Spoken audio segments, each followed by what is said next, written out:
ഒരുപാട് പാഠങ്ങളുള്ള മാസമാണ് ശഹ്റുല്ലാഹിൽ മുഹറം. ഞാൻ ഇന്നലെ സിറാജുൽ ഹുദയിൽ ദിക്ർ ഹൽഖയിൽ വെച്ച് പ്രസംഗിക്കുമ്പോൾ അതിനെ സംബന്ധിച്ച് അല്പം സംസാരിച്ചിരുന്നു. ഇപ്പോൾ അതിലേക്ക് കടന്ന് സംസാരിക്കുന്നില്ല. ഓ സുഹൃത്തുക്കളെ, അല്ലാഹു സുബ്ഹാനഹു വ തആല ബഹുമാനിച്ച ഈ മാസം നമ്മുടെ ഹിജ്റ വർഷത്തിന്റെ ആരംഭം മുഹറം കൊണ്ടാണ് സാധാരണ എണ്ണി വരുന്നത്. ബഹുമാനപ്പെട്ട സയ്യിദുനാ ഉമർ ഇബ്നുൽ ഖത്താബ് റളിയല്ലാഹു അൻഹുവിന്റെ ഭരണകാലത്ത് ഹിജ്റ 16-17 വർഷങ്ങളിൽ ബഹുമാനപ്പെട്ട ഉമർ ഇബ്നുൽ ഖത്താബ് റളിയല്ലാഹു അൻഹുവിന്റെ അടുക്കൽ ഒരു രേഖ കൊണ്ടുവന്ന് ഹാജരാക്കിയപ്പോൾ ആ രേഖയിൽ ശഅബാൻ മാസത്തിൽ അവധിയെത്തിയതായി രേഖപ്പെടുത്തിയിരിക്കുന്നു. അപ്പോൾ മഹാനവറുകൾ ചോദിച്ചു, അയ്യു ശഅബാൻ, ഏത് ശഅബാൻ മാസമാണ്? കഴിഞ്ഞ കൊല്ലത്തെ ശഅബാനാണോ, ഈ വർഷത്തെ ശഅബാനാണോ, അടുത്ത വർഷത്തെ ശഅബാനാണോ ഈ രേഖയിലുള്ളത് എന്ന് വ്യക്തമല്ലല്ലോ. അതുകൊണ്ട് നമുക്ക് അവധികളും തീരുമാനങ്ങളും വിഷയങ്ങളും മനസ്സിലാക്കാൻ ഒരു കലണ്ടർ ആവശ്യമാണ്, ഒരു വർഷം കണക്കാക്കാൻ ഒരു രീതി ആവശ്യമാണ്. അതിന് നിങ്ങളൊക്കെ അഭിപ്രായം പറയൂ എന്ന് പറഞ്ഞുകൊണ്ട് മഹാന്മാരായ സ്വഹാബത്തിനെ ഒരുമിച്ച് കൂട്ടി ഒരു മുശാവറ ചേർന്നപ്പോൾ ആ മുശാവറ യോഗത്തിൽ വെച്ച് ചില ആളുകൾ പറഞ്ഞു, ഫ്രാൻസിലും റൂമിലുമൊക്കെ കലണ്ടറുണ്ട്, അത് അവിടുത്തെ രാജാക്കന്മാരുടെ ഭരണത്തെ കണക്കിലെടുത്തുകൊണ്ട് വർഷാരംഭം കുറിച്ച് അങ്ങനെ ഉണ്ടാക്കിയ വർഷത്തിന്റെ കലണ്ടറാണ്. അത് നമുക്കും പിന്തുടർന്നാൽ എന്താണെന്ന് ചോദിച്ചു. ഉമർ ഇബ്നുൽ ഖത്താബ് റളിയല്ലാഹു അൻഹു അത് വെറുത്തു. കാരണം ഇസ്ലാം എന്ന് പറയുന്നത് ഒരു മഹത്തായ ആശയമാണ്, അത് വലിയ വ്യക്തിത്വം സൂക്ഷിക്കേണ്ട മതമാണ്. അത് വേറെ ഏതെങ്കിലും കക്ഷികളുടേതൊന്നും നമ്മൾ കടമെടുക്കേണ്ട ആവശ്യമില്ല. ഒരു വിഷയത്തിലും മറ്റൊരു കക്ഷികളുടേത് മുസ്ലിങ്ങൾക്ക് കടമെടുക്കേണ്ട ആവശ്യമില്ല. മുസ്ലിങ്ങൾക്ക് അവരുടെ വ്യക്തിത്വം നിലനിർത്തി ഇസ്ലാം പരിപൂർണമായി ഉൾക്കൊള്ളാൻ മാത്രം അതത്രയും വിശാലമാണ്, അത്രയും സുന്ദരമാണ്, അത്രയും സുതാര്യമാണ്, അത്രയും മഹത്വമേറിയതാണ്, അത്രയും പവിത്രതയുള്ളതാണ് ഇസ്ലാം.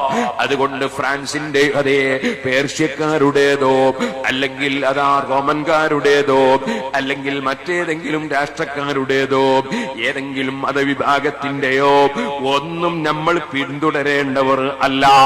നമുക്ക് നമ്മുടേത് തന്നെയാകണം.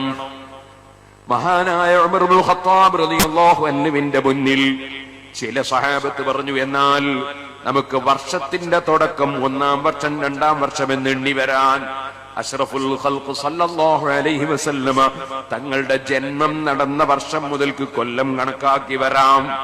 ചിലര് പറഞ്ഞു, നബി സല്ലല്ലാഹു അലൈഹി വസല്ലമ തങ്ങളുടെ നുബുവത്ത് കിട്ടിയ സമയം മുതൽക്ക് നമുക്ക് വർഷം കണക്കാക്കാം. എല്ലാം വലിയ വലിയ നിഅമത്തുകളാണല്ലോ. നബി സല്ലല്ലാഹു അലൈഹി വസല്ലമയുടെ ജന്മം വലിയ അനുഗ്രഹമാണ്, അവിടുത്തേക്ക് നുബുവത്ത് കിട്ടിയത് വലിയ അനുഗ്രഹമാണ്.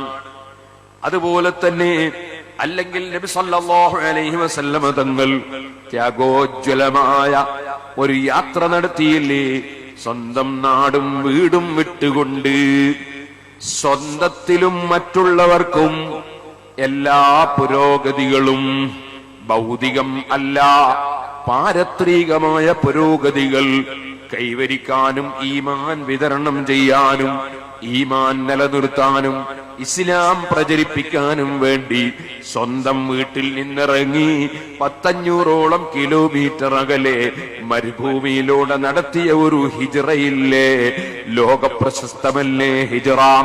ആ ഹിജ്റയെ കണക്കാക്കി നമുക്ക് കലണ്ടർ ആരംഭിക്കാമെന്ന് ചിലര് പറഞ്ഞപ്പോൾ മഹാനായ ഉമർ ഇബ്നുൽ ഖത്താബ് റളിയല്ലാഹു അൻഹു ആ ത്യാഗോജ്വലമായ ഹിജ്റ നടന്ന വർഷം മുതൽക്ക് കൊല്ലം തുടങ്ങി എണ്ണുന്ന രീതിയുണ്ടാക്കാമെന്ന് തീരുമാനമെടുത്തു.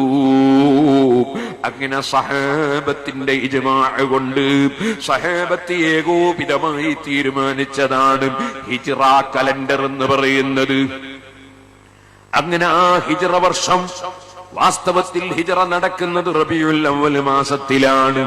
നബി സല്ലല്ലാഹു അലൈഹി വസല്ലം ജനിച്ചതും റബീഉൽ അവ്വലിലാണ്. മദീനയിൽ എത്തിച്ചേർന്നത് റബീഉൽ അവ്വൽ 12 തിങ്കളാഴ്ചയാണ്. അവിടുന്ന് ജനിച്ചതും അങ്ങനെ തന്നെയാണ്.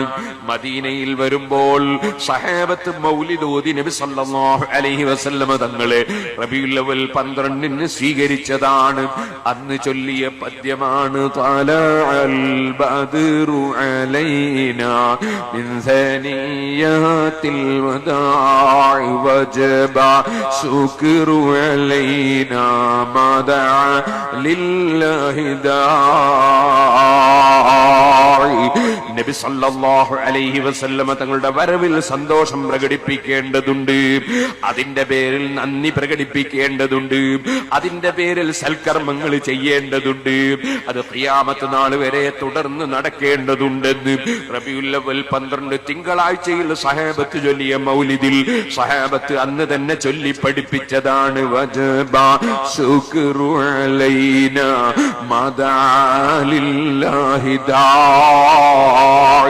ബാങ്ക് കൊടുക്കുന്ന ഒരൊറ്റ മനുഷ്യനെങ്ങാനും ജീവിച്ചിരിക്കുന്ന കാലത്തോളം നബി തങ്ങളുടെ വരവ് പ്രമാണിച്ചുകൊണ്ട് പടച്ച റബ്ബിന് ശുക്ർ ചെയ്ത് സൽക്കർമ്മം ചെയ്യൽ കടപ്പാടാണ്.